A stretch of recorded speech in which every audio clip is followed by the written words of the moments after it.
Okay, so let's look at a slightly more challenging example until we recognize the formula and we'll say, well, this is just like all the other problems.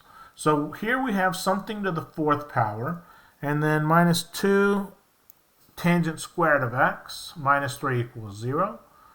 And we're going to say our interval is from negative pi to positive pi. Okay. Now, a lot of times, students may have an easier time if they think about this as the tangent of x to the fourth power minus 2 times the tangent of x to the second power minus 3 equals 0. Okay. Now, I want you to check this substitution out. All right. If I let u equal the tangent squared of x, this is going to become, right, this is going to become u squared minus 2u minus 3 equals 0, because the tangent squared is going to be u, and then the tangent squared squared would be u squared. Okay.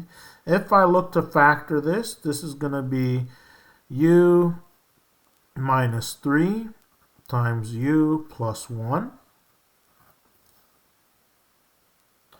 which would mean that u needs to equal 3 or u needs to equal negative 1. All right.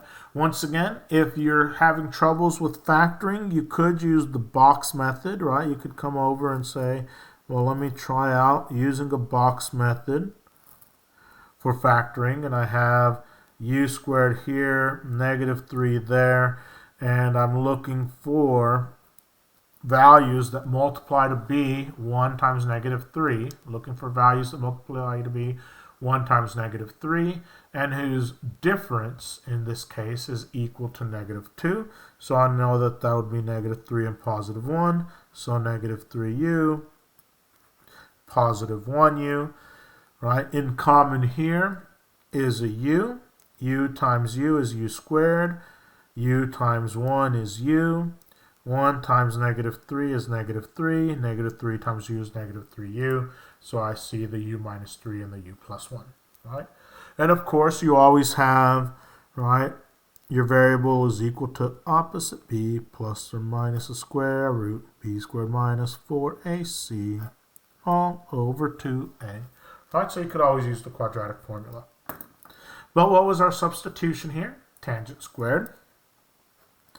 So the tangent squared of x needs to be 3, or the tangent squared of x needs to be negative 1. So we should note that the tangent squared has to be positive, so we know for this part there is no real solution. I would only have imaginary solutions, and we're not going to discuss that within the context of this class. But for this problem, right, if I take the square root of both sides, I have to consider my possibilities, which is that the tangent of x needs to be positive or negative root 3. Okay, so the tangent of x could be positive or the tangent of x could be negative. So that means I can be in any of the 4 quadrants, but I do still need to figure out what that reference angle is. Looking at my chart, my reference angle I know to be pi over 3.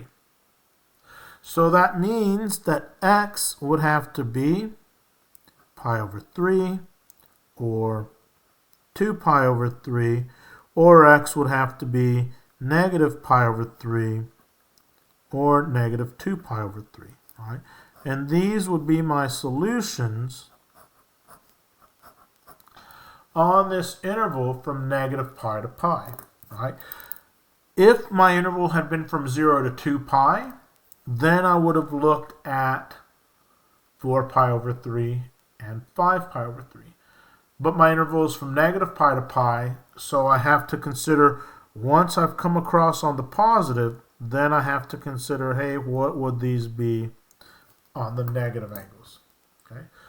The familiarity with your trigonometric ratios is going to make life a lot easier.